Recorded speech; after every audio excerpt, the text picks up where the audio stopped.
বসিরহাটের দিকে নজর রাখবো। বসিরহাটে শুট আউট, ভর সন্ধে তৃণমূল কর্মীকে লক্ষ্য করে গুলিবিদ্ধ তৃণমূল কর্মী আলতাফ মালি। আমার সঙ্গে অনুপম রয়েছে, অনুপমের থেকে আরো বিস্তারিত আপডেট নেব। অনুপম, ঠিক কি জানা যাচ্ছে? হ্যাঁ দেখো, এই যে বসিরহাটের টিপা এলাকায় এখানে তৃণমূল কর্মীকে লক্ষ্য করে গুলি। তৃণমূল কর্মী আলতাফ মালি এখানকার সক্রিয় তৃণমূল কর্মী বলে কিন্তু এখানে আর কি পরিচিত। অনুপম, এই জায়গা থেকেই জানতে চাইবো যে এটা ব্যক্তিগত কারণে এই গুলি নাকি রাজনৈতিক কোনো কারণ রয়েছে এই ঘটনার পিছনে?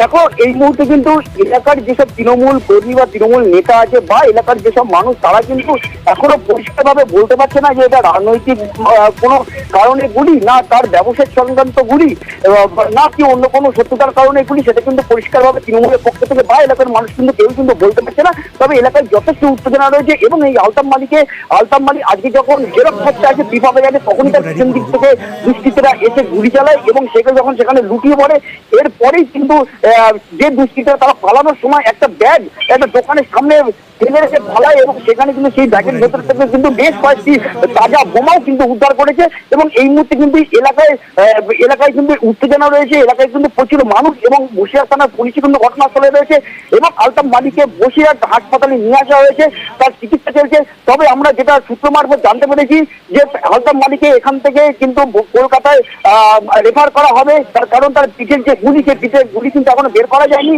কিন্তু যথেষ্ট আশঙ্কাজনক অবস্থা রয়েছে এবং এই নিয়ে কিন্তু একটা চাপান উত্তর শুরু হয়েছে। বেশ, তুমি নজর রাখো পরিস্থিতির ওপর অনুপম।